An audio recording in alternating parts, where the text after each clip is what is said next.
And we are live, everybody. Hello.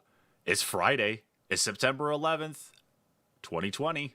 We're not going to talk about exactly what this day means, except we're going to talk about the video game news of this week. My name is Travis, and of course, I am joined via Discord by the one, the only, really the only person that actually puts up with me most of the time in this podcast. It's Kyle. Hey, Kyle. Well, hello. There we go, man. All right, so this week's news is actually what the heck are you doing there? Yes, I do want to close that. Anyway, so this week's news, we not only have some new information about the Xbox Series X and the Xbox Series S. We've also got stuff going on with the PlayStation 5, Ninja comes back home, and many other stories. So I'm going to go ahead and roll our intro, and we are going to get things started.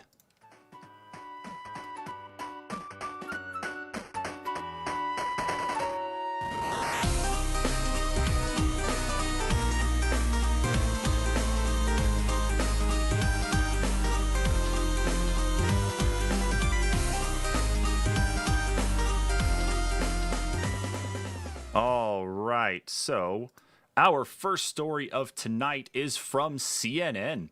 GameStop is closing hundreds more stores.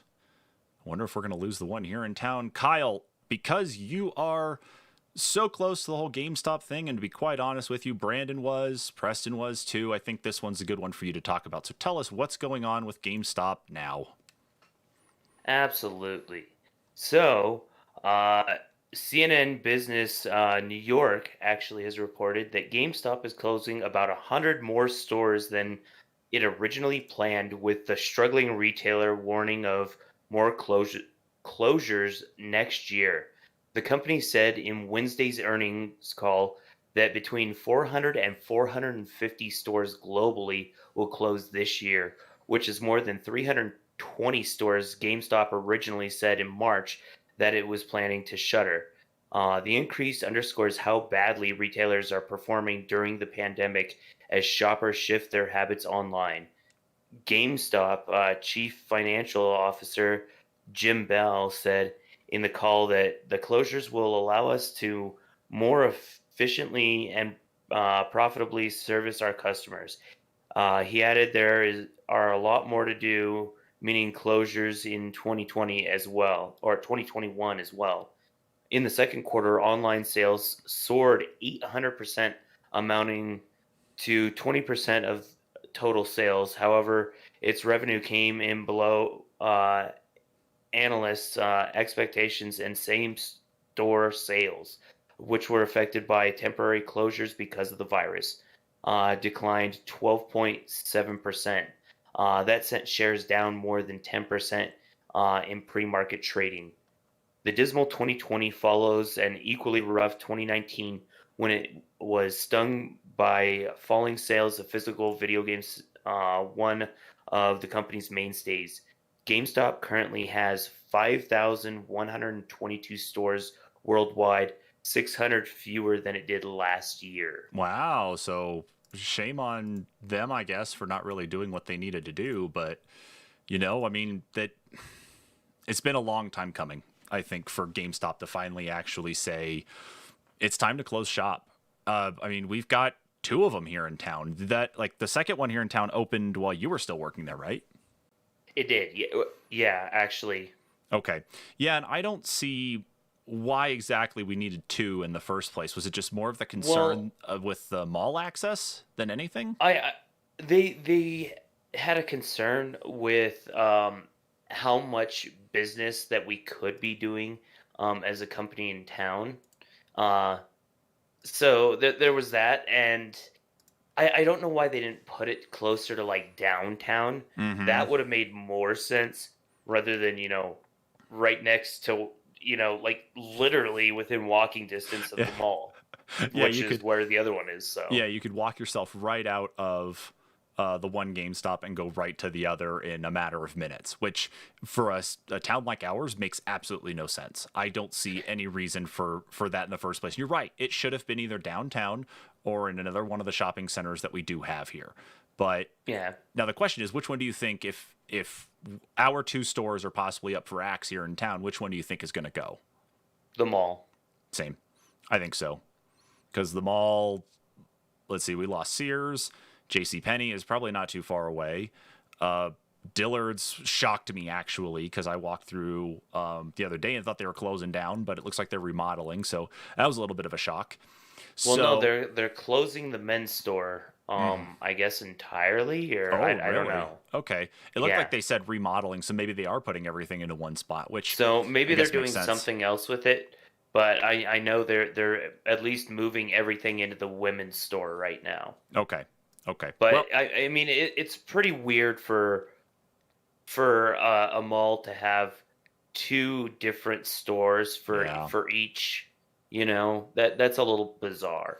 Usually they would be Right. one building. Mm-hmm. Um, and I understand that Dillard's is a large company and whatnot, but they would get by with just one building in the mall. Yeah. But there's Especially here. also the thing that the mall's the dying format. But Mm-hmm. GameStop, that they're one that has caused this problem too because Mm-hmm. they've built up a lot of businesses that are in very close proximity to one another. um, it's not just here, it's everywhere. Mm-hmm. Like major cities, I think in New York, there's like uh two or three within really close proximity. It's almost like Starbucks over there, Right. you And know. one other thing too is GameStop also acquired ThinkGeek and then closed down their physical stores and the online presence and moved all of that into the GameStops themselves. So not only you're getting games, you're getting all the pop culture stuff that I get most of us just eat up. So, Right, but then they're also trying all these new different formats as mm-hmm. well. They're trying the cyber cafe the format and Oh, the that's right. comic store format, Mm-hmm. and I don't know. I think it's going to cause them to tank. I think They're so. floundering and they're just confused at this point at what to do. Yeah, isn't one of their like big concept stores just down in Denver? I I'm figured it's not just like actually really certain. close. Okay. I figured you might have known Yeah, since you worked I there, but haven't kept up with that. I haven't even shopped at GameStop in God knows how many years. I yeah, think it's like the 3 or 4. Yeah, like three now. hmm. Since I got let go. Yeah, and the last But time I shopped there was back in March when we were trying to figure out like how to keep the kids active, and that's when I ended up buying Just Dance from the one that was next to Target. So, right. and that was the only thing that's the last thing I think I've bought from GameStop. But no, they're exactly like the article says that everything's going online because it's easier to just sit down at your desk, you're sitting on your phone. Oh, I want that game. Oh, I need that accessory. Oh, I'll order a console. It's not that hard to do. So this is not a surprise, and I think with what we'll get into later on in the story is about Microsoft's plans for Game Pass and what's going on with the Xbox series. This might be the final nail in the coffin for GameStop, but it's going to be tough to tell. Yeah, at least as a physical retailer, they could Mm-hmm. be an entirely online retailer only, and we'll see how that affects the pre-owned side of things. I would imagine they would still be able to do something about that. I would probably think so that they could probably do something. I don't know. I think the physical stuff, just with everything going on with the pandemic right now, is going to cause more of this stuff to shut down or for them to really shrink the size of their stores. I know I've been in a couple Yeah, that feel like you can walk in and it's like walking into more of like a hallway of a store. But I think that's probably about as far as they're going to get is they're going to narrow down to stuff like that. So their footprint is less. They can still offer at least a large chunk of the same stuff they already are. I just don't know. I just don't know how long I they're going don't to be able know. to go on for with the new consoles. Maybe what they need to do, and I hate to throw this out there to try and give anyone ideas, but maybe they need to shift their focus to being more of a pre-owned collector's game retailer. Hmm. I mean, that may Something not like necessarily be the worst what is idea. it, Games Ahoy or whatever? Hmm. But they're not really that. Games Ahoy is not that big, though, are they? No, they're not. Yeah. But I'm saying there are other retailers online. I'm trying to think. There's one that I use constantly, and I can't even think of the name right now. No worries Um, on that. But yeah, the, uh, they sell is um like previous gen games. They don't Mm-hmm. sell current stuff really. It's all like Super NES, Genesis, I think that's where there needs to be a larger focus now. Yeah, and Um there's a very especially big since market for it too anyway. you think about the affordability of the new one of the consoles that we know the price of that we'll be talking about. Mm-hmm. Um uh they're shifting to a digital market. Computers been there for a long time. This is a conversation we've been ongoing, Mm-hmm. for a while. So Mm-hmm. I Exactly. think it's going to kill GameStop, but at least Probably. maybe not entirely. I think they could still have an online presence, but they need to shift their focus. Okay. They probably will. But I think they'll probably shift the stuff online. Hang on one second. I gotta mute my audio here. Hang on. One of the kids is going to bed, so I just gotta shuffle them along to bed. So because I don't need them coming gotcha. on camera. No, I don't need them to be here on camera. But let's use that segue for my kid going to bed to go to the next story here. And this story is actually, in kind of the vein of what's been going on lately anyway with a lot of the Twitch bans and YouTube bans and that though too. It's still going out anyway, especially into the world of esports. And of course, the most recent one here, this one's from Dot Esports, actually published yesterday. Overwatch Contenders player Free, reportedly convicted of sexual harassment of a minor, sentenced to prison time. The player's predatory behavior has been well documented over the years. Professional Overwatch player Yoon Free Tae-in has been convicted of the sexual harassment of a minor and sentenced to a 1-year minimum prison sentence, as well as a mandatory 40-hour sex offender rehabilitation program, according to a recently released article on South Korean news site Naver. The situation has been, I can never pronounce that word, has been collated and translated on Twitter by Overwatch community member Gatam Chun, who points to a thread of allegations against the former pro made over a year ago that accused him of manipulating a minor into a compromising situation before allegedly molesting her in her sleep. Jesus Christ. Free, who was at the time playing off tank for the well-established North American team Meta Sky Foxes, was quickly dropped from the roster after the team investigated these claims. Shortly thereafter, Korean organization Oz Gaming, the org that's most well known for having former world champion winner Crown contracted to its League of Legends team, signed the off-tank player despite the ongoing drama that lingered with him back home in Korea. This brand never launched its own investigations into these claims against Free, insisting that it listened only to the player's side of events and perceived the incident as a misunderstanding during a relationship.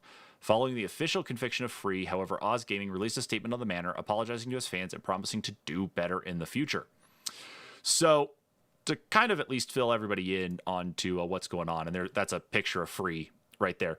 Kind of what's going on is, well, first off, Overwatch Contenders is the sibling to Overwatch League. So Overwatch Contenders is more of the college level side of Overwatch League itself. So a lot of the teams there are more kind of spin-offs of their larger Overwatch League brethren. So anyway, so just kind of as a breakdown there for what Contenders is. This is just frustrating. I mean, we've had so many different esports folks banned, so many different esports personalities that have just been taken down because they just don't know how to keep that power under control. They don't understand, they just think they can get away with everything because of how popular they are, and it just doesn't work that way. And it's not just limited to stuff here in the United States. As you can see with Free, of course, it's across the ocean as well too, and it's a shame. I don't know really what else to say about that one. It's a shame. Yeah. I don't even know what kind of input to give. Me I neither. really hated to bring the doom and gloom in with the articles, Mm, but um, it is something that needs to be addressed. I think mm-hmm. too. Though as a whole, um, even small time celebrities tend to get away with things like this, and if it's not getting addressed, then Mm-hmm. it's not getting fixed. Right, and that's that's one of those problems I think that we're still running into right now, is the fact that there really hasn't been anything done to address this so far. Yeah. Let me jump back over here real quick. I hit the wrong thing there on stream, but no, there really hasn't. Yeah, and so one of the chat messages we have here from Steven says people need to know the truth, and obviously that's the case. That's the biggest thing. We could use the platform for this anyway, though, too, because obviously this is where we need to be at. Is we can't speak for the way that people are anyway. We can't speak for the way that these people are using their influence and I guess what you can consider their power and their clout to take advantage of people. We've been seeing this go on for not even just this year alone. I mean, you go through previous years back as YouTube got bigger, as Twitch spun off from Justin TV and became its own thing, and then got picked up by Amazon. The way we saw people just moving up and up and up and up through the chain, there isn't a lot of control.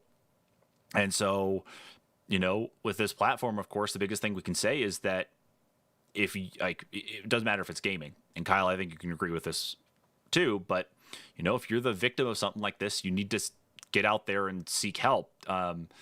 Get whatever this person is, whoever this person is that could be doing anything to you. You need to go ahead and make sure you're addressing it accordingly. You're scared about anything, there are always different ways to get around it. We understand that there are people out there who are not able to kind of break themselves away from the situation that they're in, and we just hope for the best that you're able to get yourself out of those situations, but there are resources to help you.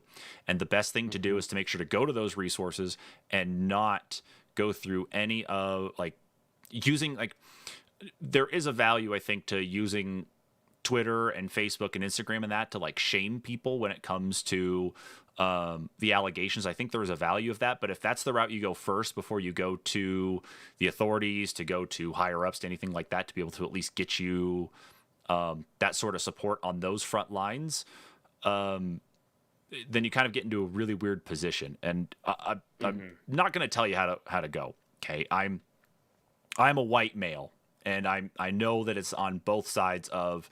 It's on both the male female side. It's through the entire LGBTQ plus environment, but it's something I've never been involved in and something I can never really speak to. All I can say is that if you have a problem with something, go get the help that you need to get and get yourself out of that situation as best you can. Because this shit here sucks for the rest of us as gamers. This is just awful, and this is not the majority of gamers either. Even the higher up ones, there's a lot of higher up ones that are definitely not in this position either and are very good, very decent people. So, yeah, I think that's enough on that one, though, Kyle. I just figured it's we have a platform. We can speak on it at least a little bit. So, yeah.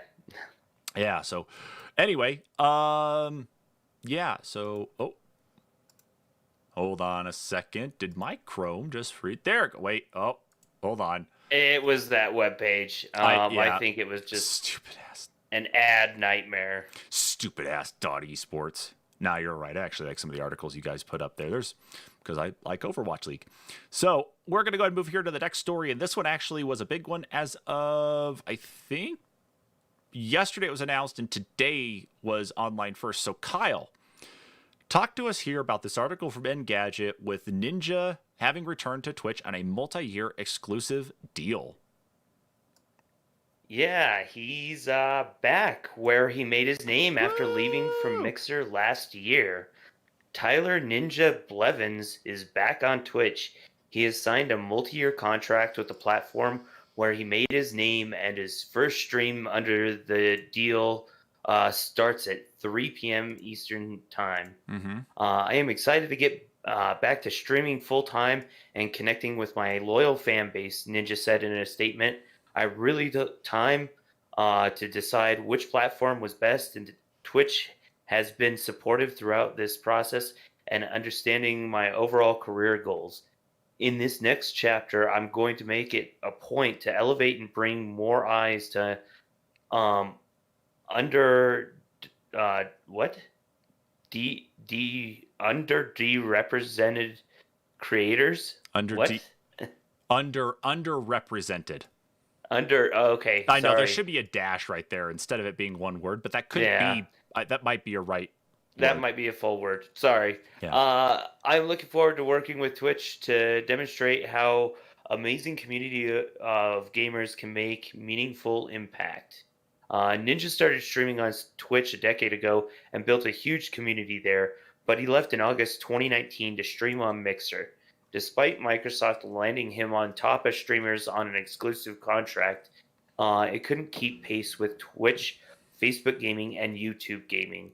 It shut down Mixer in July after he became a free agent. Ninja streamed a few times on Twitch and YouTube while figuring out his next move. There's no denying Ninja's star power. He had 15 million Twitch followers and 24 million YouTube subscribers. Blevins was the first gamer to get his own skin in Fortnite, the game he's best known for playing, and he'll soon have one in Fall Guys. He returns to Twitch in a big deal, and it's likely to help the streaming service stay well ahead of its rivals. Mm-hmm. I think Ninja's move. Oh, go ahead. No, go ahead. You're good. You're good. You're good. Keep going. Okay. Ninja's move last year kickstarted a battle between streaming services for top talent, which some staying put on Twitch, Facebook Gaming, Mixer, or YouTube Gaming, and others moving elsewhere. Michael Shroud Grzenski, another high-profile streamer who decamped to Mixer last year, returned to Twitch on his own exclusive deal last month, as did Soleil Phase Ewok Wheeler. We are thrilled Ninja is returning to Twitch, said Michael Aragon, Twitch's senior vice president of content, said in a statement, Tyler is an iconic force in gaming community, and it's been amazing to see the impact he's made on the industry and the broader culture. Gaming and the people who love it are being recognized by the broad mainstream audience now in part because of Tyler, and we know he's just getting started. I don't really like that. The fact that it's like we know he's just getting started. That's really. Yeah. I mean, I don't know about that. I don't know about that. Yeah, this is a guy he's been streaming now for long enough that, it's not just a getting started thing. I mean, this is a guy that has brand deals across the board. I mean, he's got his own merchandise all over the place. You've got other streamers who are as popular as him, but you can't get their merchandise in stores. I mean, he's gotten exclusive deals with shoe companies and, how many other streamers can say that? I mean, there's only a few rappers that can say that. Mm-hmm. Yeah, and most of the streamers that actually put their own, line of merch out, though, too, use different storefronts that already exist out there and are already working with existing people, but you don't see Dr. Disrespect's merch in Walmart. You don't see Tim the Tatman stuff in Target. You see Ninja. And so he's already, he's not even a matter of him getting started. But I will say something about him, though, regardless of what Steven says in chat saying that he doesn't like Ninja. What I will say is that, and I was watching Tim the Tatman the other day. One thing he made clear about Ninja going to Mixer is that it actually helped to not only bring in traffic for him, for people to go and continue watching him stream, but it also brought in more people to also start spreading out around Mixer as well, though, too. So not only did his clout follow him and the people that, his audience follow him, they were able to actually see all of the other creators that were either on Mixer before Ninja came on or got on around the same time. And then, of course, we're able to continue to fan out and flush out and see, hey, cool, there's a lot of other people on here that are really good at what they do. And these are some really entertaining streams. So a lot of people are thinking, especially like I said with Tim the Tatman, he's thinking that that Ninja going there actually helped a lot of people on Mixer. And so when things shut down and Ninja and Shroud left and moved back to Twitch, that those people were able to move over to Twitch and have a pretty big audience started bring with, and then which opened them up again to even more people who, may not have actually seen them in the first place. So it's got its pluses and minuses anyway, though, too. I mean, Ninja is pretty big anyway, and he always draws in so many people, but good on him, I suppose. Good on him to be good at a game. I consider myself playing Warzone the budget Tim the Tatman, mostly because of the bald head and the goatee, but I know he's got more of a full beard going on, but that's whatever. See, and I don't really watch game streams. If anything, I like to watch the speed runs. Mm-hmm. I like to watch a lot of games done quick. Mm-hmm. Those are the ones I like to watch. Even live, I'll tune in and just keep it on in the background for 5 hours if I have to. But It's not a bad idea. yeah, just I don't know. Watching some of these guys game, it's just not entertaining to me. I understand the novelty of it for some people, Mm-hmm. but yeah, good on him. I wish I could, get on some sort of deal like that, but you know, all the more power to him. Yeah, at least he has the ability just to hop back over and do his thing. I mean, Shroud took off a month and a half as a vacation. He was playing Yeah. games still, but he wasn't streaming or anything. And even said in his first stream that he's like, yeah, I took this vacation and I feel that much better about not having to commit time to streaming for a little while. So that was, yeah. So Ninja's back. If you want to go find him, go to Twitch. Just search Ninja. I'm sure he's probably on the front page of Twitch right now. Probably. Anyway, we got another story to talk about. This one comes to us from We do? GameSpot. We do. This is actually going to be a fun one. A new Hyrule Warriors prequel to Zelda Breath of the Wild was revealed. Hyrule Warriors Age of Calamity, a new game set 100 years before Zelda Breath of the Wild, is coming to Nintendo Switch on November 20th. So yes, we actually have a prequel. A new Legend of Zelda spin-off is coming to Nintendo Switch this November. Titled Hyrule Warriors Age of Calamity, the game is another Dynasty Warriors-style Zelda adventure developed jointly by Nintendo and Koei Tecmo, as it serves as a prequel to The Legend of Zelda Breath of the Wild. Set 100 years before the events of the Switch launch title, Age of Calamity chronicles the great calamity that devastated Hyrule. As in the previous Hyrule Warriors, the game will feature multiple playable characters, each with a different playstyle.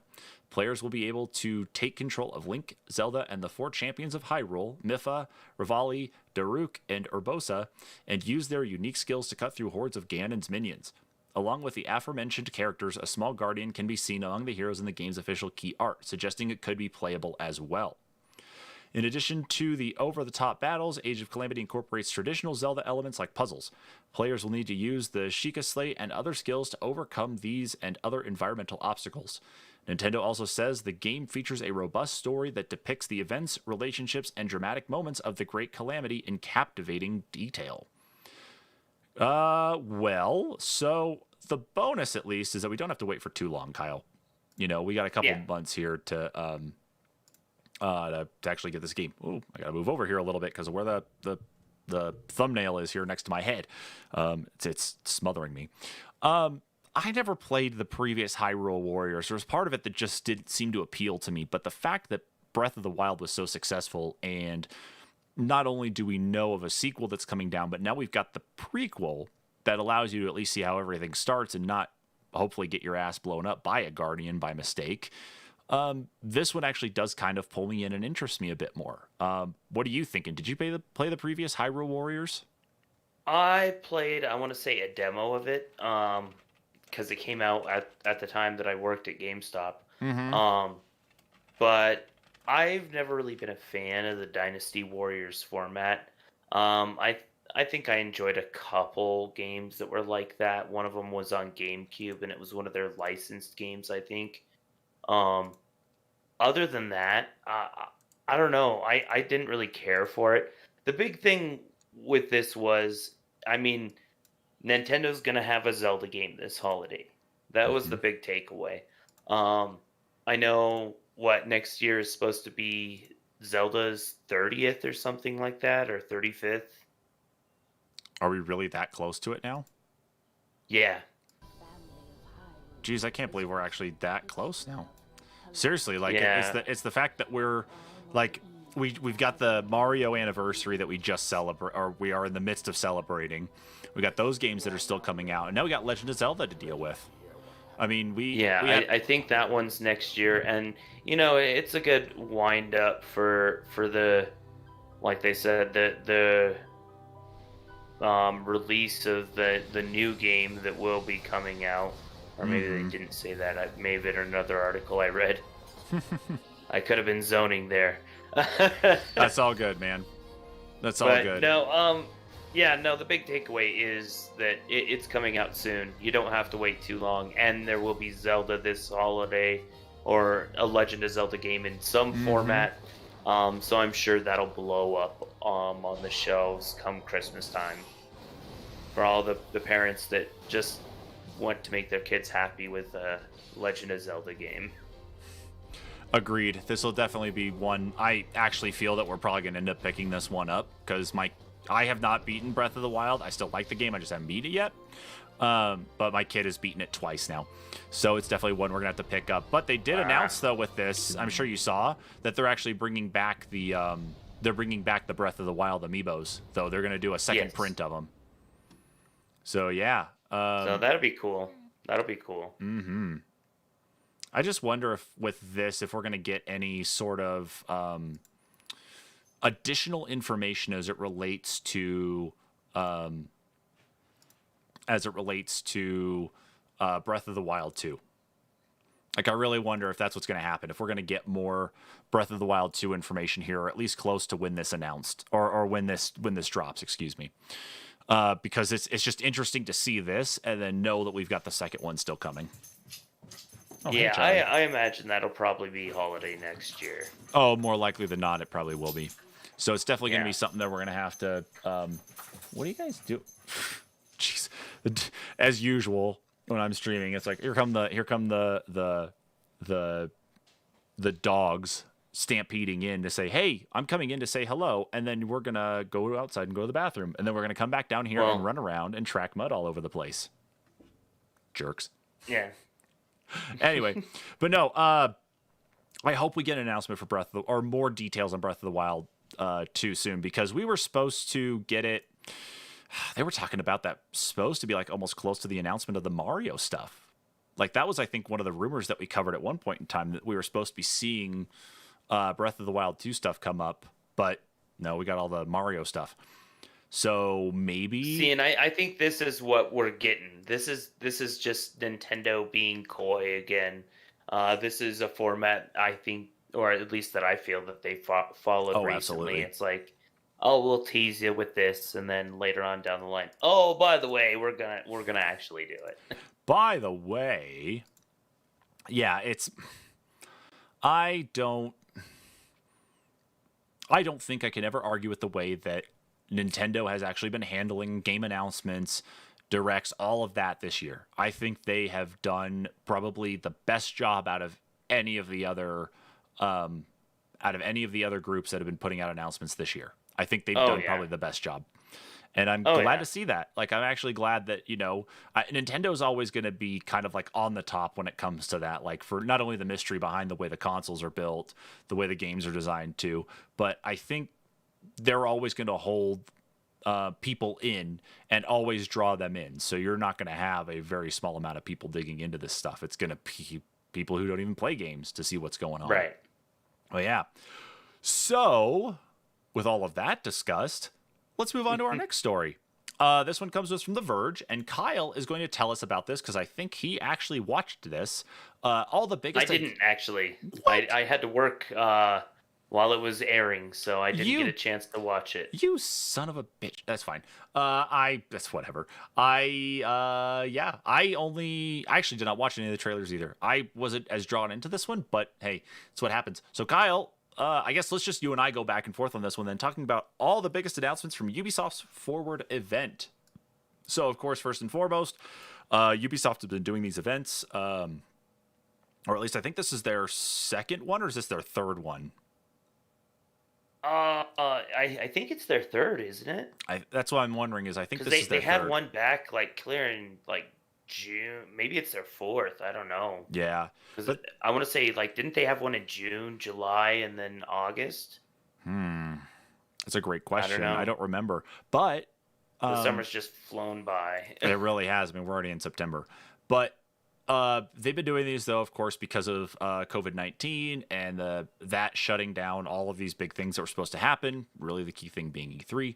So this is their most recent one, and of course, they start talking about all these different games that are coming. So first thing, of course, they talked about is that Yves Guillemot actually did talk about the sexual harassment issues, the racism, the diversity issues that are actually going on within Ubisoft and what's going on, like what they're actually trying to do to work on some of that. So if you guys want to go watch that video, of course, you can see that Ubisoft has actually put it up on Twitter, but they've also, according to the article, actually put it into the VOD as well from the Ubisoft Forward event. So that's the first video you'll see in that larger event.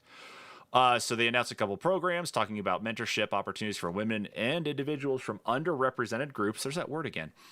So there's a lot of that there. If you want to go see more about what Yves said, go take a look at that.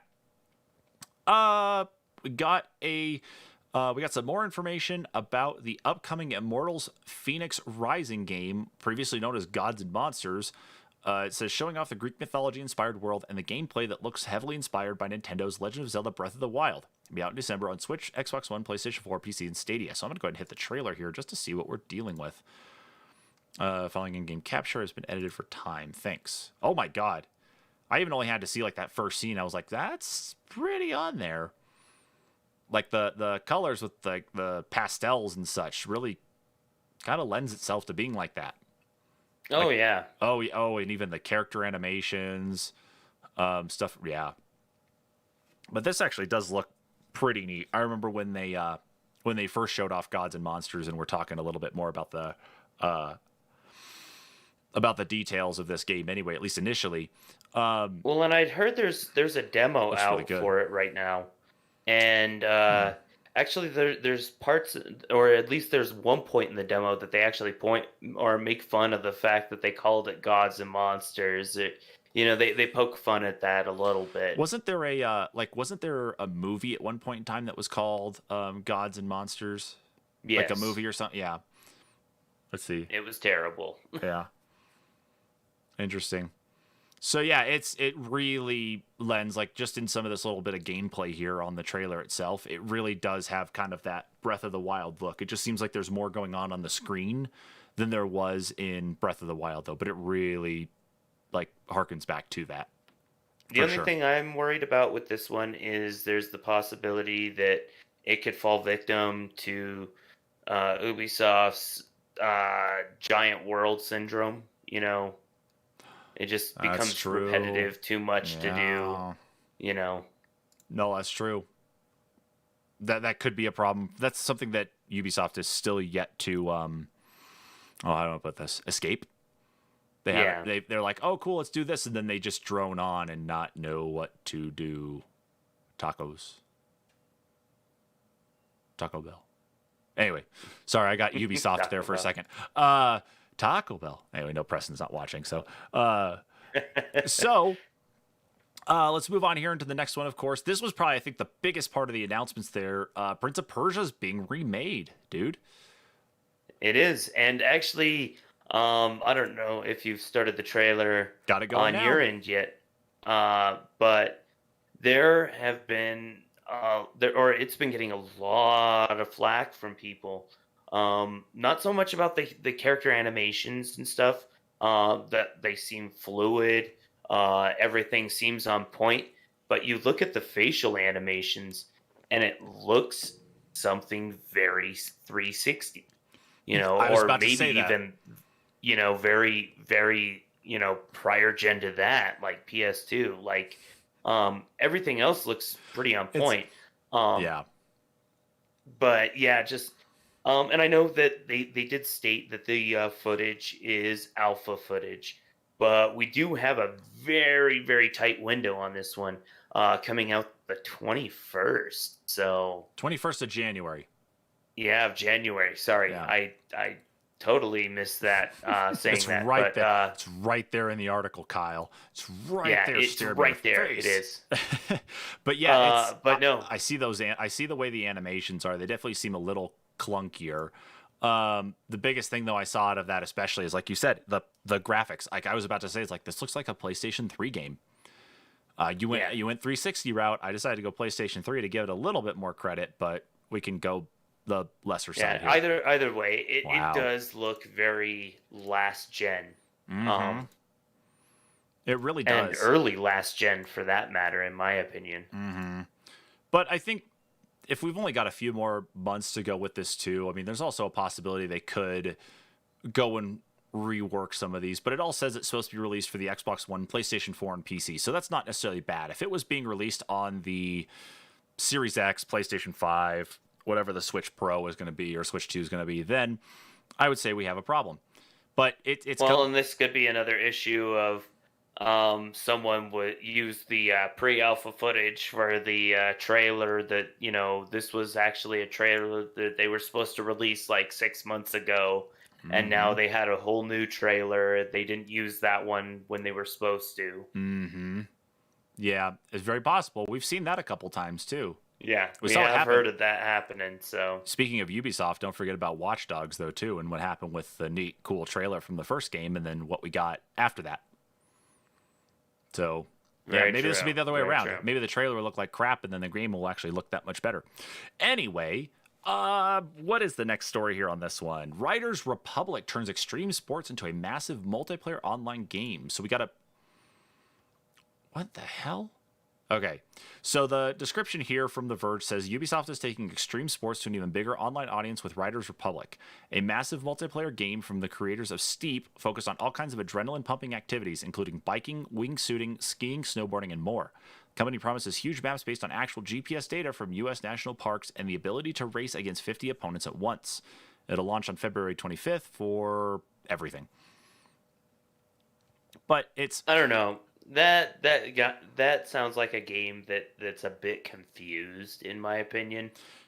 I But just don't know the we'll multiplayer see. part though. Like the fact that it's Yeah. like you can go up against 50 people, that just I mean, that does fall in line with the new format that people are really enjoying with, Fall Guys. And then, we just had the Mario 35 launch. Plus, you think about how well Tetris 99 has done. mm-hmm. So, Yeah. And I think the fact though at least that it's the guys who made Steep that are doing this.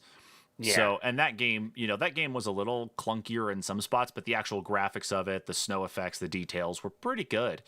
And so it's Yeah. going to be kind of cool to actually see how these work on national, like the actual GPS data for national parks and that too, to see how things look. But, I hate to hear that it's actual like GPS data. I figure it'd be more actual like images and such that, are pulled from like Google Maps, Google Earth and all that to make it.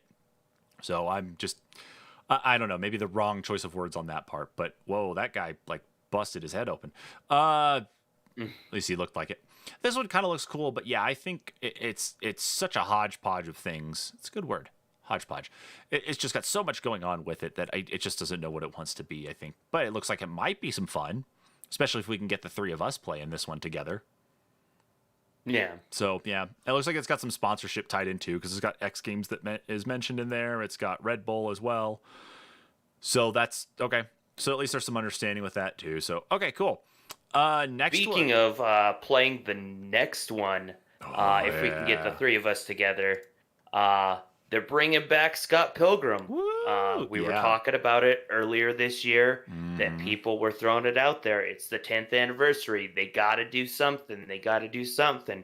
No. Brian Lee O'Malley has been talking to Ubisoft for a long time, saying that he doesn't understand why it's gotten pulled down. He was expressing frustration for years now, but it's finally coming back. We're getting it with all the DLC Good. in a complete edition. So it is coming out for Switch, Xbox One, PS4, and PC. Of course, just a great game. Up to 4 player. You get to relive the Scott Pilgrim story with some of the characters that should and should not be fighters. I think, but it's just a blast. And if you love beat 'em up games like River City Ransom, Streets of Rage, anything like that, it's worth the pickup. I'm definitely going to be picking it up on probably everything Yeah, again. agreed. This was one of my favorite beat 'em up games to play, especially because like Scott Pilgrim movie was good, the books were awesome, and then the game came Yeah. out, and I just I'm glad that they actually are going to be bringing it back. I'm Yeah, really and appreciative of I that. guess it's gonna the re-release of the game is going to coincide with the re-release of the movie into theaters, with the Dolby Atmos. So Oh man, I'm so excited to go see that in theaters again. That's gonna be yeah, sick too. All right, so we got more Rainbow Six Siege, going to next gen consoles, of course. I don't think there's really much to show here because Rainbow Six Siege has been an ongoing thing now for quite a while. yeah. The big thing here is, of course, this was already announced. Splinter Cell's Sam Fisher is making another debut in another game that's not his own. Yeah, Um, there was that Elite Agents game that Ubisoft put out, and then of course there was a controversy about the Black Lives Matter stuff that was in there, that they had to go back and fix. And then yeah, Sam Fisher just I think they're so stuck on Rainbow Six and how popular that is that they think they can get away with just dumping Sam Fisher into this. I well, I despise that. mean, you think about it. He's been in oh shoot, now I can't think. Ghost Recon. Mm-hmm. Uh, what was the other series he was in? Just briefly for a short time event. I don't That was remember. like last year. I would Yeah, be I can't surprised if he recall that appears one. in a Far Cry game. I wouldn't be Yeah, surprised if he just shows up there. So I don't think there's anything to play here on the Rainbow Six Siege trailer. But yeah, we get I Sam mean, Fisher being added, and then the Rainbow I'll be Six Siege playing the World Cup. game. I'll probably have something to say about it eventually when I get a chance to play as Sam, Mm-hmm. because I actually do still play Siege for some reason. I like to torture myself with that game. Nice. Well, you shouldn't be doing that to yourself. I mean, unless you want to, if that's how you live, then that's on you. Right, But right. yeah. But moving on, the next big one, of course, is Watch Dogs Legion. And it'll actually feature Stormzy, and Aiden Pierce. Stormzy, of course, is I want to say an English rapper, that has been in the news, for his involvement with the I don't know how to put it, the surveillance policies in Great Britain. Mm-hmm. Um, he's kind of been taking a big stance on it recently in the last few years. So they've included him in the game, and Aiden Pierce now, the big strapping man he's become with a beard, is back in the game. Hopefully, with more personality than ever before. What a thing. I swear, what a thing. But it's kind of neat that at least they're bringing Aiden Pierce in, as a playable character. That actually is kind of neat with the Stormzy stuff. I actually was not aware of him, but just what you were talking about, that's actually kind of cool that he's included in this. And I guess it makes sense. He actually ties into kind Yeah. of the theme of Watch Dogs anyway. So that is pretty cool. We got Hyperscape as well too, which this is a game I have not even downloaded yet. Yeah, and it's available to download now. Yeah, it's all free. It's not in this closed beta. Yeah, Ubisoft taking a page from Fortnite's book with a new limited time turbo mode in its Hyperscape Battle Royale, which, similar to Epic's Solid Gold mode, puts players in a fast-paced game where all weapons are the maximum rarity. Launches on September 15th. So, Hyperscape is Ubisoft's most recent foray into the Battle Royale world. I don't know really what else there is to say about it. I mean, it's a Battle Royale game. But, of course, I do like Battle Royales, so I should just really grab this one and just see what this is all about. I really wish I had an audio clip of the one dude from Accepted where he's just like, Battle Royale. Well, But maybe you save that for another day, Kyle. yeah, But yeah, that's pretty much it for the Ubisoft event. We kind of really breezed through it real fast. There just wasn't much to talk about this time around. They're really trying to hold things back and pace themselves. They did have a few good announcements, of course. The one I'm excited about the most, and have been waiting for a good portion of the year, Scott Pilgrim.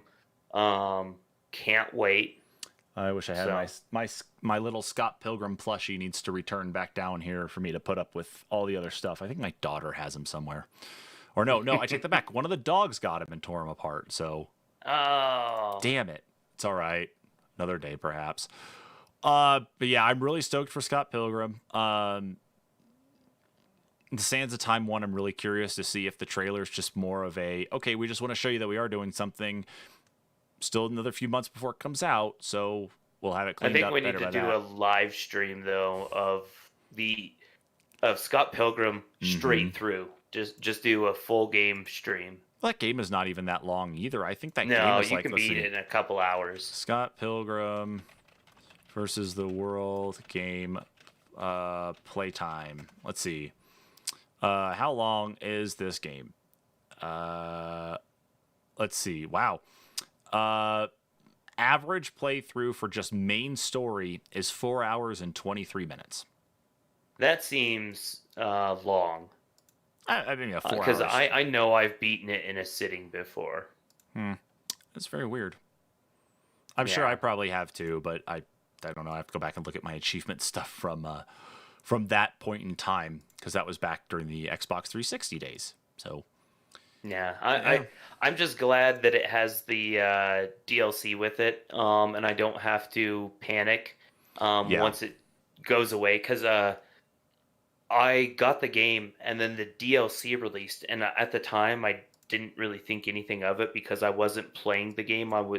And then I started playing the game on a friend's Xbox. He had the DLC, but shortly thereafter it got delisted.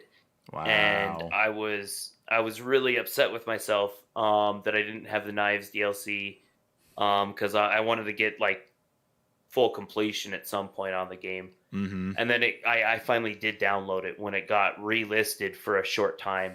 But then, of course, now it's delisted again until the new release. So. Yep, we only got a couple more months to go, and we'll get it back. So very little time to wait, Kyle. Very little time. Thank God for that. Yeah, and on other things we can't wait for, I'm going to say this. I think Microsoft won the week. I think they had the biggest flex of this entire week. They win it all. God. They did the best in the world. So, Kyle, we need to both, I think, just work this story here in tandem. This one comes directly from Xbox's newsroom. Xbox Series S and Xbox Series X launch November 10th, starting at $24.99 a month with Xbox Game Pass Ultimate and EA Play.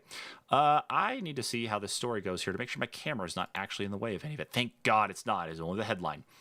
So, let's just go ahead and make this very clear.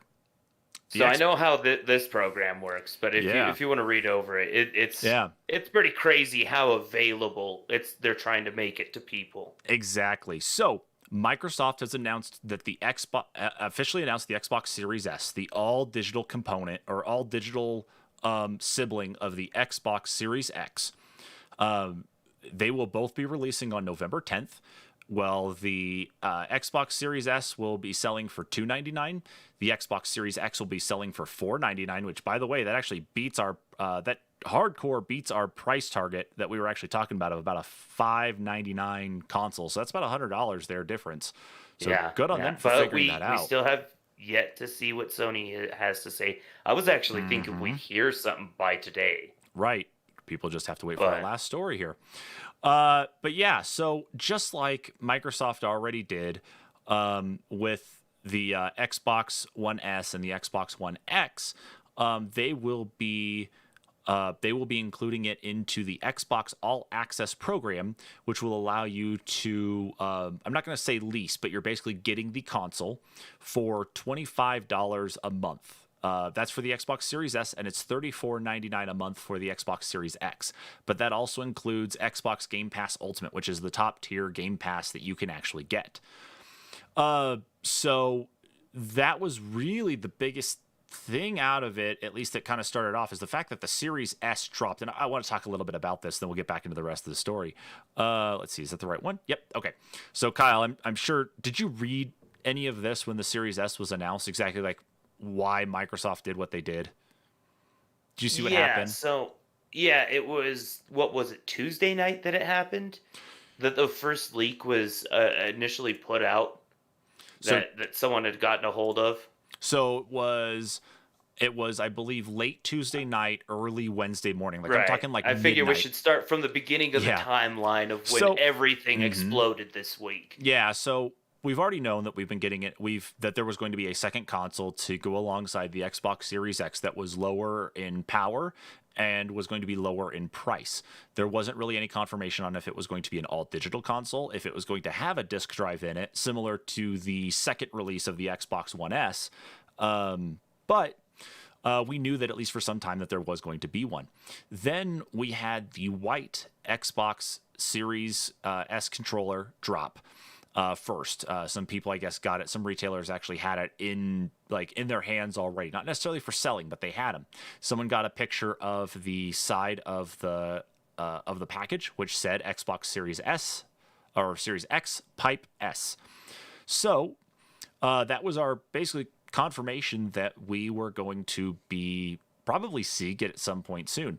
And then on late Tuesday night, early Wednesday morning, a couple tech blogs dropped a leaked picture of the Xbox Series S, which actually, if I go back here to the article, it was this guy right here. This picture is the one that leaked out and got out to the tech world. So everybody, of course, was going nuts talking about it. So within the span of about, I think, 3 hours, Microsoft not only jumped and moved, but they were able to push all of the stuff they had already had set up and ready to go for the Xbox Series S. So as of like 3 a.m. Local time for us here in the Mountain Time Zone, we had every single piece of information that we needed on the Xbox Series S directly from Microsoft. And that's where we're at today. So going through the rest of the stuff here about the console. So yeah, again, they talk about the price here, $499 for the X and $299 for the S. So they're talking more, of course, about a lot of the other changes that are going into this as well. And I'll bring up some of the tech specs here so we can talk some of the differences in the actual quality of the system. But one of the big things they announced alongside this, and Kyle, I got to say, like, this is probably the out of every single subscription deal you could probably get, especially for a gamer, this is by far going to be the best one. Not only do you get access to, let's see, where's the actual, yeah, here we go with Game Pass membership. So not only in this next week do we get the games for Xbox, games for PC, we get Xbox Live tied into it. Soon, or actually literally this next week, we will have Xbox game streaming included as a part of it. It will finally exit beta and become a full general release. But one of the big things that they announced out of this, and this blew my mind, like this was just chaotic when I saw this. They are like, I'll even read their actual part of it here. To provide even more value, we are teaming up with Electronic Arts to provide Xbox Game Pass Ultimate and PC members with an EA Play membership at no additional cost starting this holiday. This means Ultimate members can enjoy EA Play on Xbox One, Xbox Series X and Series S, and Windows 10 PCs, and Xbox Game Pass for PC members get EA Play on Windows 10. In addition to the 100 plus games in the Xbox Game Pass library today, Ultimate and PC members will be able to play more than 60 of EA's biggest and best console and PC games like FIFA 20, Titanfall 2, and Need for Speed Heat, as well as titles from some of EA's most popular franchises like Battlefield, Mass Effect, Skate, and The Sims. Some of the best EA Play games will also be available for Ultimate members to play on Android devices from the cloud at no additional cost. And we're continuing to add great games and experiences to Xbox Game Pass for PC. Game Pass for PC and the Xbox app will become generally available on September 17th. That's because the Xbox Game Pass for PC is actually in beta right now. Like the icon on my desktop, I think if I move this out of the way, I can see it here. It says Xbox, and then in parentheses, beta. Yeah. But, I mean, you're talking about a hell of a value for $15 a month. for the amount of games you can download, the amount of games you can play, where you can play them at, being able to download games from a whole other library of games too. I mean, we're going to see this price jump. I guarantee we're probably going to see this at $19.99, probably about middle of next year, but that's still a hell of a good deal. I don't know. I don't know if we will You don't because, think so? you think about the possible number of people signing up, like first time signups that they could drive with the service if they have the servers to be able to support the amount of traffic. Um, I think they could hold this price for quite a while, at Mm-hmm. least initially. But it does also concern me a little bit with that 20 what is it, the two different price points that they offer um to pick up consoles. If you Well, want to pick it up with a membership, you can pick it up for what, 24 $32 a month or something like that. is $24.99 a month for 2 years for the Xbox Series S, and Series X is $34.99 a month for 24 months. So if I just take the $24.99 a month for the Series S and just times 24, that's $600 for a $300 console over the course of 2 years. Yeah, but you're So also getting the memberships too.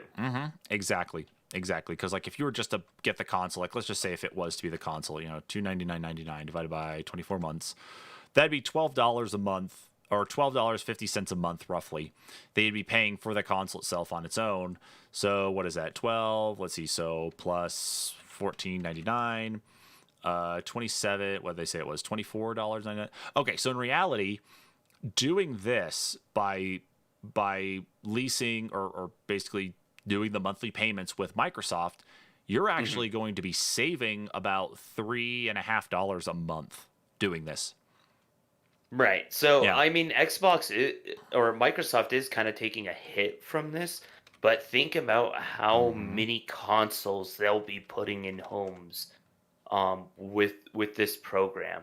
Mm-hmm. The other thing I had heard rumor of is this program might not be exclusive through Microsoft. This might be available through other online retailers, through Mm-hmm. Amazon, through like Newegg. Mm-hmm. There's a possibility it could be available through even like Target and Walmart. So Interesting. I don't know about that, but that's insane. Mm-hmm. Like just the amount. I wonder if they're gonna have the amount of consoles on release to be able to do this. Yeah, that I don't Uh, know. I'm getting a pre-order in just to make sure I can get mine. So just to make sure yeah, I still got my name down. I definitely will be doing Mm-hmm. that day one that the pre-orders are available. In fact, Mm-hmm. I'm gonna make sure that I'm gonna be on like 12:01 to see if they go active so I can hit that button. I hear you, dude. Like I'm looking here at this, so I did the math on what it actually breaks down to for the leasing plan for the Series X, and it's only costing Microsoft an extra 83 cents. Wow. That's it. So they're only losing like 83 cents per deal for like that on the Series X, which isn't still. I mean, for them that's not too bad. I mean, you get enough people playing, and then if you do lose a little bit, then you still build up your user base, and they're still going to spend money in other ways, though, too. Hmm. There might be games that aren't going to be in Game Pass, that aren't going to be from EA, that they still will buy. They go get it on sales, and Microsoft will still get a cut. So there's a lot of that. But yeah, so that's how those numbers stack up. So that is actually still kind of a good deal anyway. But let's take a look here. Of course, we've got confirmation on launch titles as well too. So on day one, we're going to get Gears Tactics on the Xbox, which has currently been on PC, Tetris Effect Connected, Assassin's Creed Valhalla, and Watch Dogs Legion. So we're going to actually have 4 titles there. Some like at least those 3: Gears Tactics, Assassin's Creed Valhalla, and Watch Dogs Legions. Those at least are Well, going to and be launch titles, which is awesome. that's also crazy too when you think about it, because Watch Dogs and Assassin's Creed moved up their dates so they could hit the Xbox launch. Good on them. I mean, that's if they feel confident in being able to do that, that's cool. I don't have any hesitations about that. That's good on them Yeah. if they feel confident enough to be able to do that. I just hope there's no crunch being introduced to do so. But, maybe this also is part of the reason that they were pushing back the game. That there is a possibility there too, that Mm-hmm. they've worked and tooled the game so much that it's like maybe it's going to be another Dragon's Age experience. I don't know if you remember what that was like. Mm-hmm.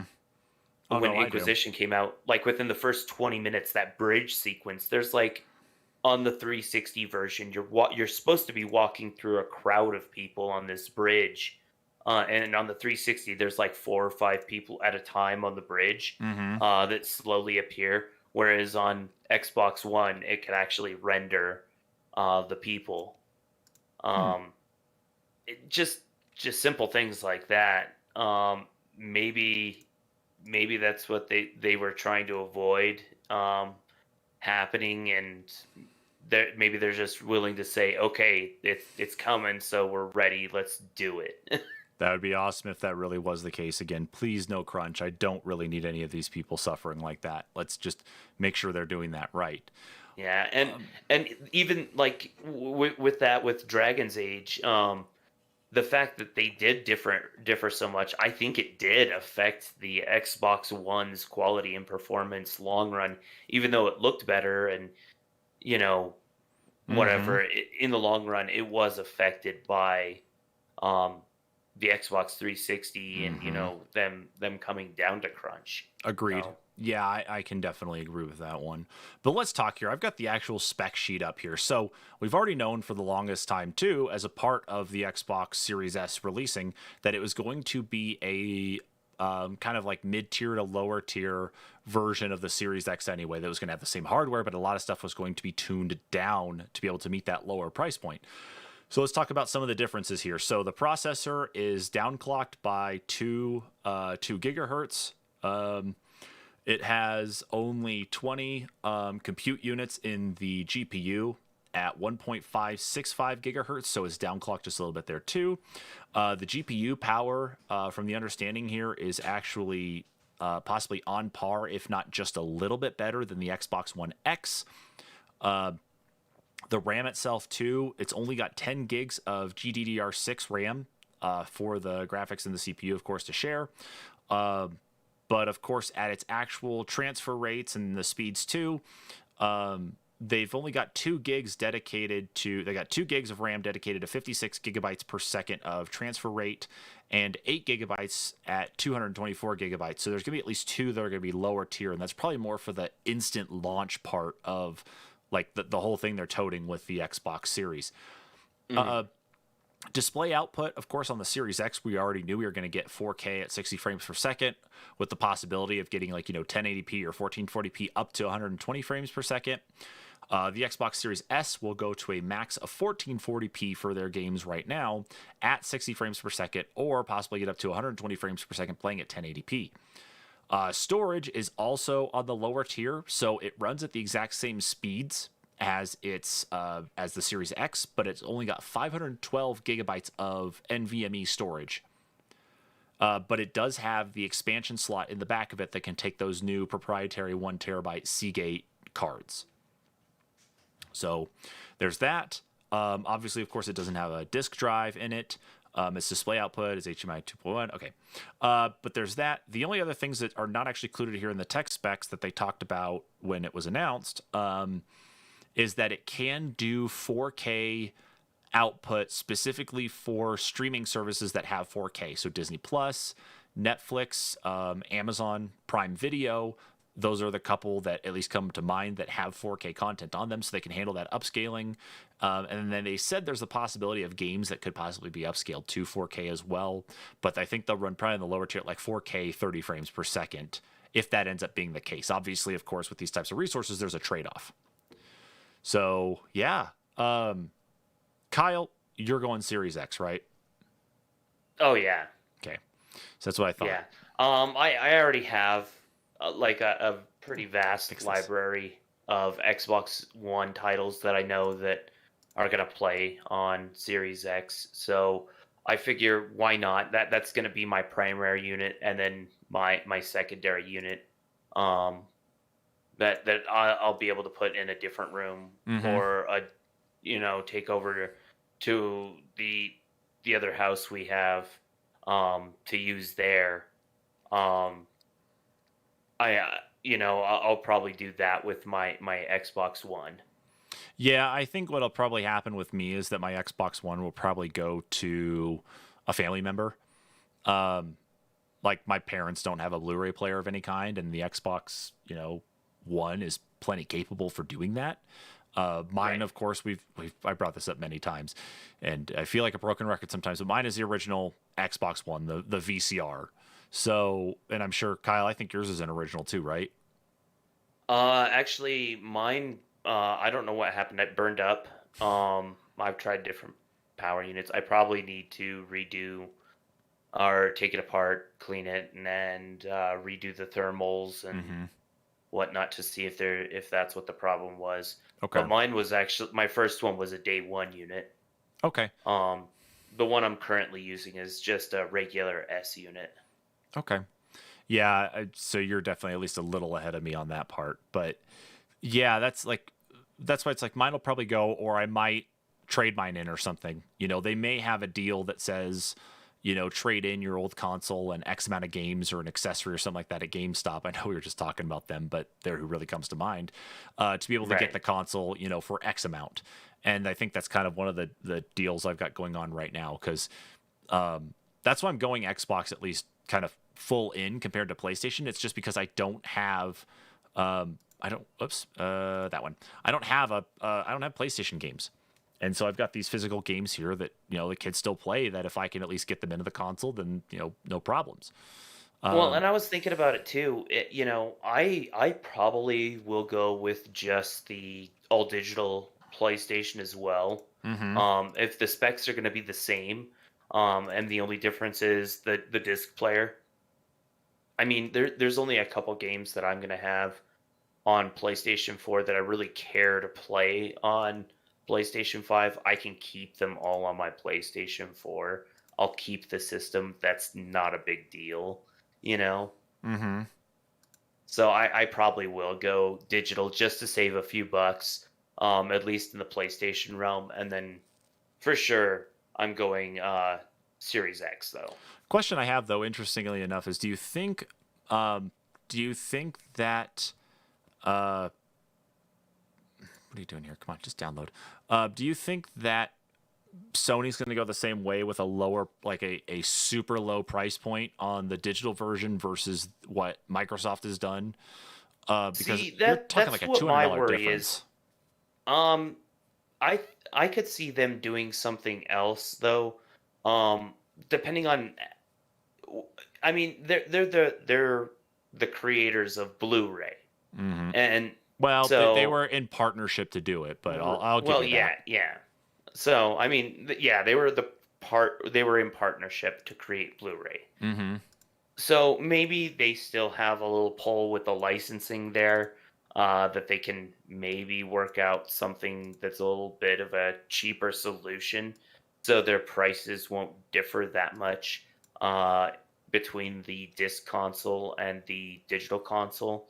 Um, I think the big thing with me would be if the disc console has a larger hard drive, then there's no point getting the smaller console if the rest of the internals are the same.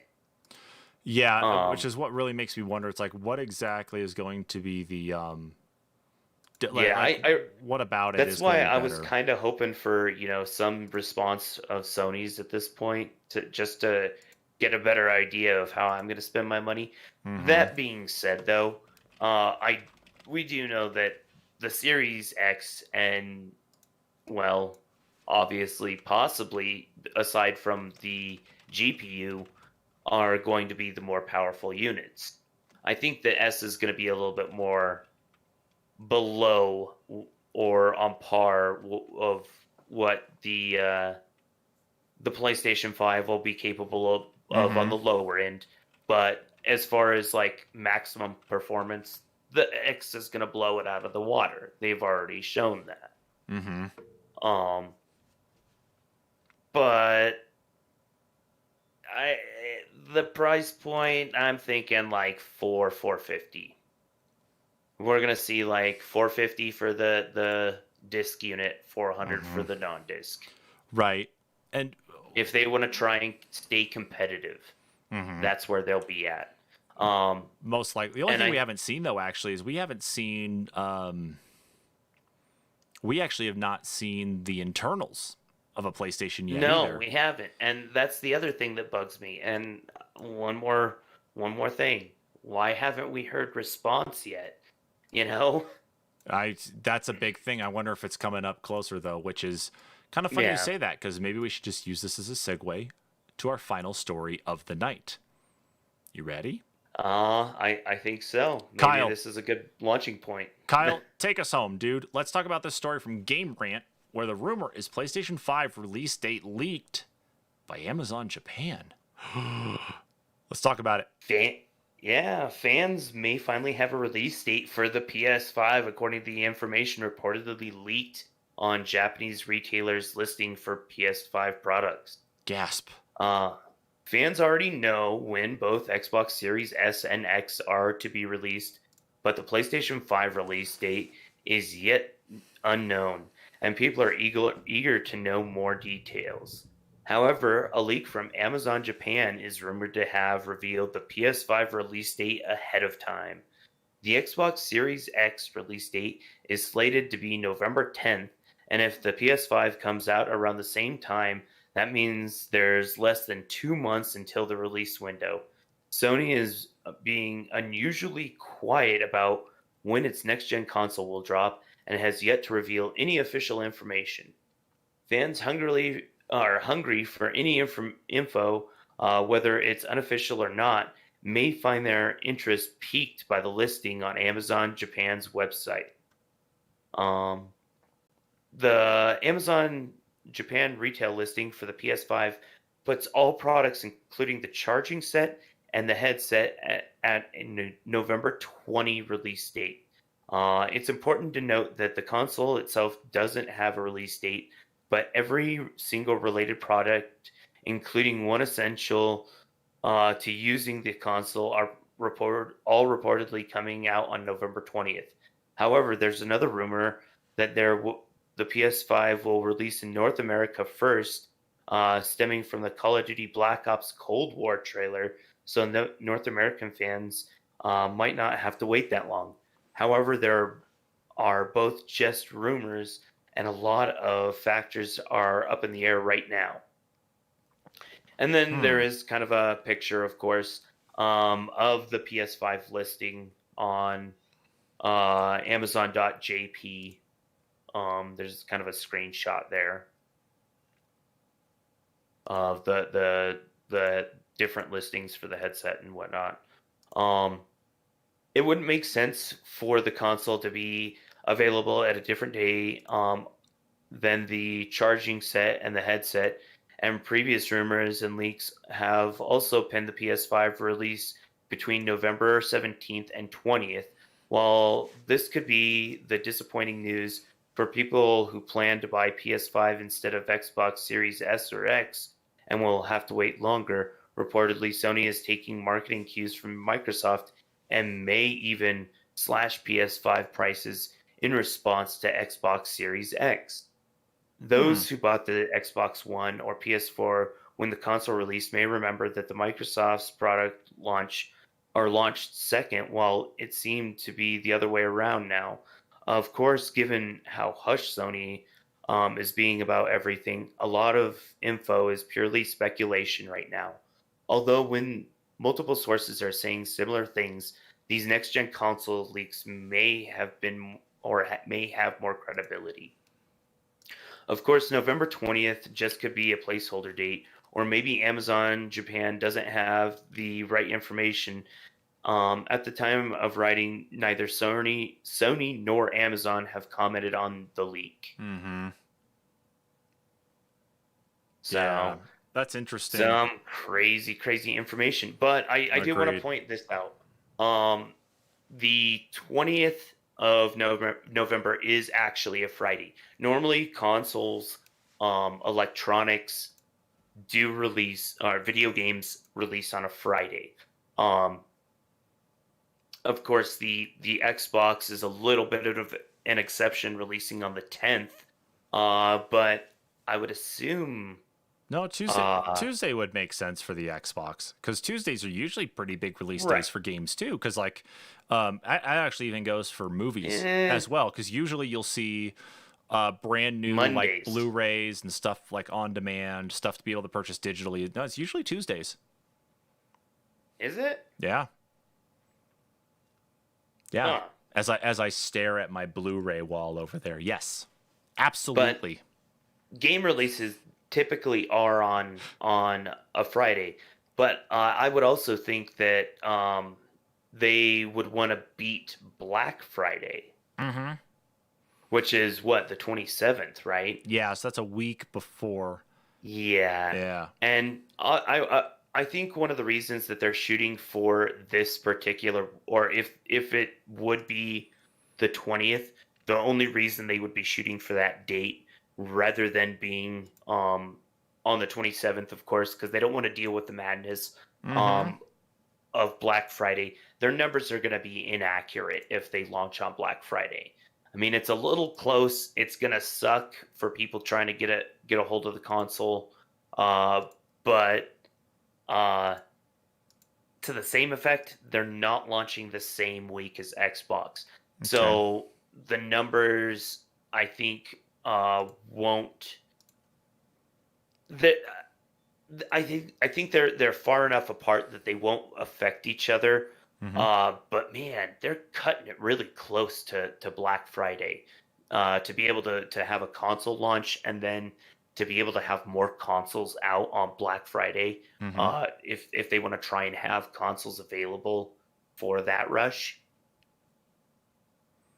Yeah, I think that's probably I'd hate for But them like to actually like hold off on doing a very big launch, like the day like that day and then the next week with Black Friday, then it's like, "Oh, here's all the people who bought the console and then to be able to compete a little bit better, we've already slashed the price." Like, the rumors we're talking about here on the article.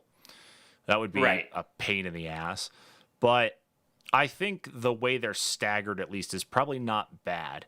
And if the leak, or at least the rumor, excuse me, is going on about Call of Duty Black Ops Cold War that could tie in with it, because there's a lot, like they even said, like the multiplayer trailer said, like being shown off of a PlayStation 5.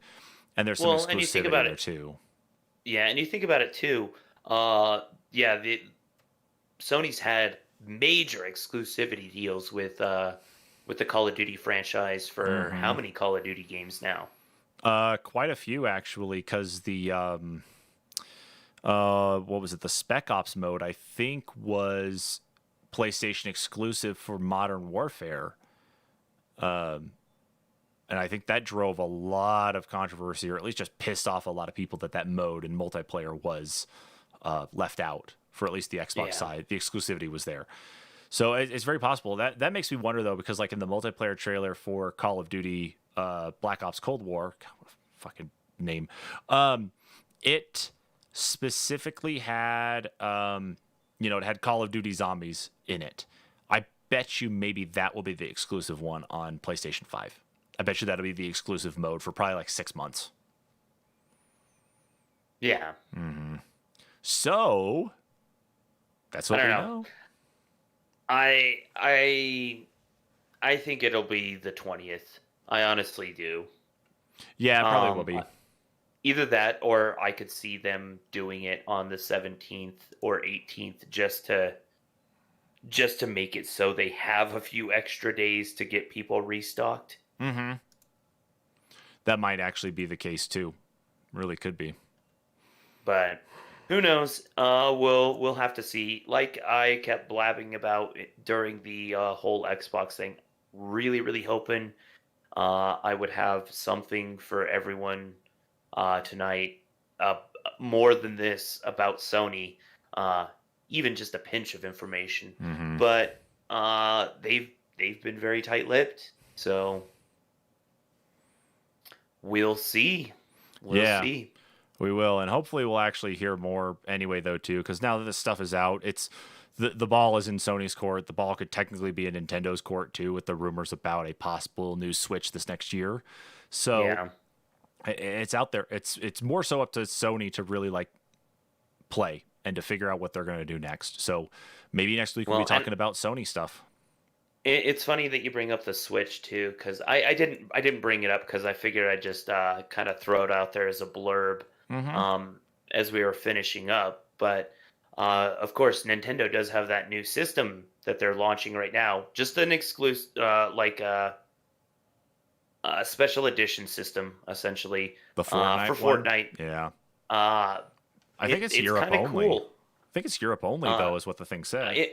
I think so, yeah. But it's pretty cool. Mm-hmm. I'm not a Fortnite fan, but um, with that whole Zelda thing happening possibly next year, maybe we could get a new Zelda console, or see our first Zelda Switch, because we know how much Nintendo loves to do Zelda themed stuff with gold cartridges and consoles and stuff. So Absolutely. Absolutely.